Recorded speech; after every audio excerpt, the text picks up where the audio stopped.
left Egypt all those years ago, everybody was in a rush. In fact, the key word I would say to describe the entire experience of Yetziat Mitzrayim is chipazon, repeated numerous times. The Midrash says that everyone was in a rush. The Jewish people were in a rush to get out. We didn't even have time for the matzah to rise, as we know, as we say when we eat the matzah in the Haggadah. God was in a rush to get us out. The Egyptians were in a rush to get us to push us out. Everybody was in a rush. And that was the experience of how we ate the matzah. The Pasuk says that we ate it with our belts done up, with the shoes on our feet, with the staff in our hand, everybody leaving Mitzrayim, eating it along the way, in a hurried way, as a person about to leave along the way. Everyone is in a rush. Incredibly, this is exactly the opposite of our experience of Pesach subsequently, and how it will be in the future. Yeshayahu, Isaiah says in chapter 52, he says in the future, Ki lo b'chipazon tetzeu, ubimnusa lo tetzeu. And he said, in the future you will not be in a rush. The rush of Egypt will not be how the future redemption will be. And incredibly, I've noticed in thinking about this, that our Pesach, our Seder, is the exact opposite. Boy, oh boy, do we have time. It's one of the longest nights of the year. No one is in a rush.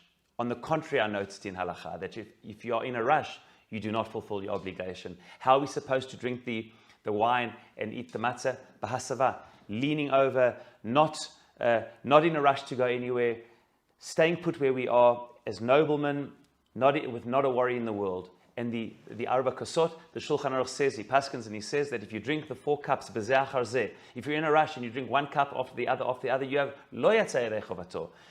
You can't rush it. One in the beginning when we say Kiddush, the 2nd cup, when we the mitzvah of Magid, the 3rd cup, Birkat Hamazon, the final one with Hallel, each one in its time. Why is there such a difference between Yetziat Mitzrayim and our experience of the redemption today and Pesach today? Because you see, things then needed to be in a rush because it was an emergency situation. When do we need to rush things? When we have no choice. When do we not just need to respect the process? Is when there's a revolution to take place. We don't have time. Bnei Israel, had they stayed in Mitzrayim, say Chazal, they were on the 49th level of impurity. God forbid they would have been lost in oblivion. It was an emergency situation that had to be rushed out.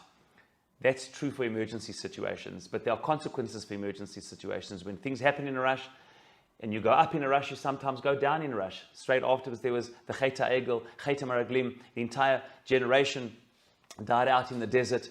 It was an emergency situation, necessary for chipazon, but not in all normative situations. In the future redemption, things have to be in their time. You have to respect the process.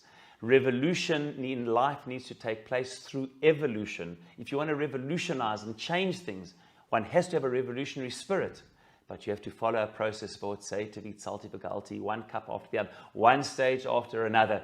Ultimately, a sustainable change in life is only where revolutionary change happens in an evolutionary way, where the process of change, each stage is built after, one step after the other.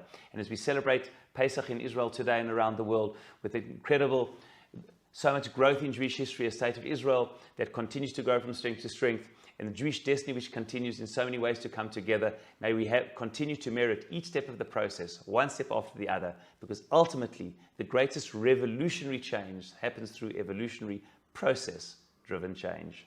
Shabbat Shalom. Chag Sameach.